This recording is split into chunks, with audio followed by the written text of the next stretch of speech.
تورک چی لە باشوور دەوێت؟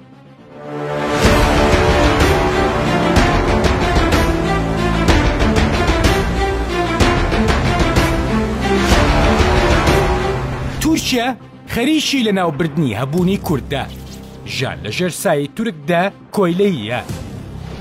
دەبێت هەموو شتێکی تورکی ڕەت بکەینەوە. یەک لەم داگیرکاریە بە ئاگانەینەوە داهاتوومان زۆر تاریکە.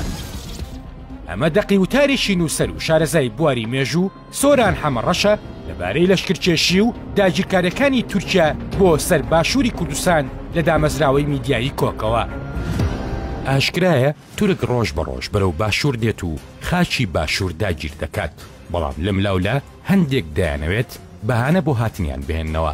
من نامەوێت ئەم بابەتە ورد بکەمەوە لەبەرەوەی بابەتەکە ڕوونە، بەڵام پەنا بۆ مێژوو دەبم لەبەر هۆکاری ئەوەی کامانجی سەرشی نووسینی مێژوو وانە وەرگرتنە. لە 1000 ساڵی ڕابردوودا خێڵە تورکیەکان ئەم دەوڵەتە کوردیانی خوارەوەیان لەناو بردووە.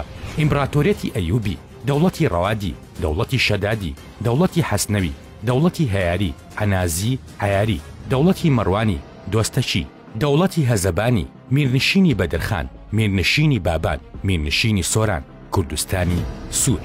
لە ڕاستیدا دایان میرنشینی تری کوردی لەلایەن تورکەوە ڕوخێنراون. زۆر کەس بە هەڵە لە کورد تێگەشتون لە سەردەمی ئیسلامدا. عەرەب هەرگیز نەیتوانیوە کورد لاواز بکات، ئەوە لە چاکی خۆیان نەبووە، بەڵکو توانای ئەویان نەبووە.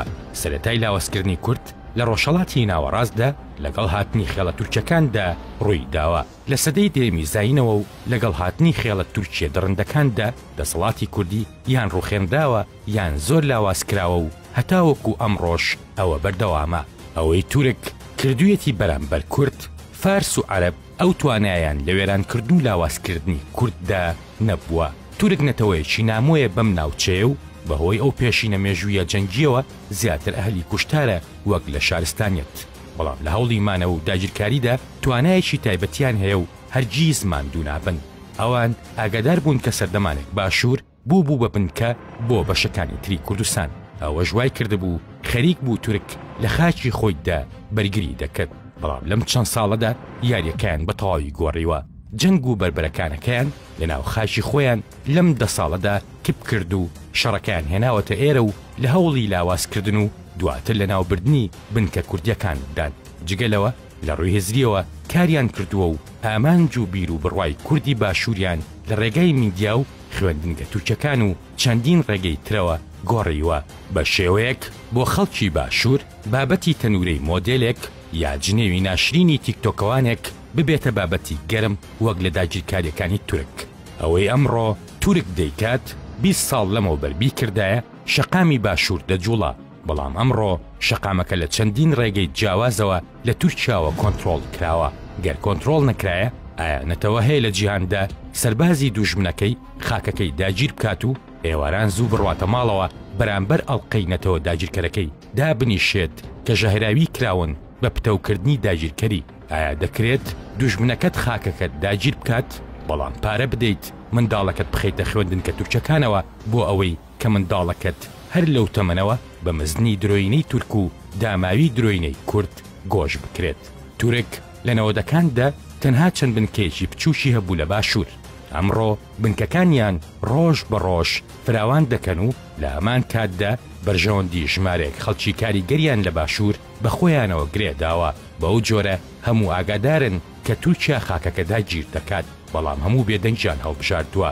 ئەوەی مای شەرمەزاریە یەک ئەندام پەرلەمان بەرامبەر ئەم داگیرکاریە ورتیان لێوە نایەت.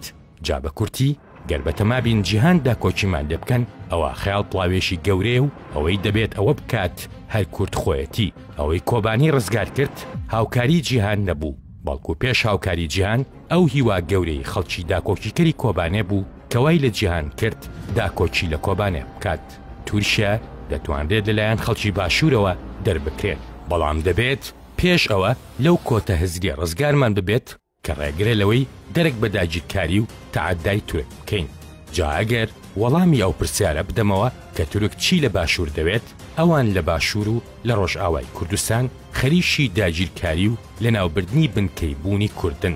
جا پێش ئەوەی بەهێز لەگەڵیاندا بجەنگین دەبێت لە ڕووی هزریەوە خۆمان بگۆڕین دەبێت هەموو شتێکی تورکی ڕەت بکەینەوە لە فەرهەنگ و لە خۆراک و کاریگەریان ئەوانە هەمویان گەورەترین کاریگەریان هەیە لەسەر پتەوکردنی داگیرکاری و قبولکردنی ئەو تەعادایە دەبێت گەورە و بچووک تێبگەن کە ژیان لەژێر سایەی تورکدا کۆیلەیە گەر لەم داگیرکاریە بە ئاگانێینەوە ئەوە داهاتوومان زۆر تاریکە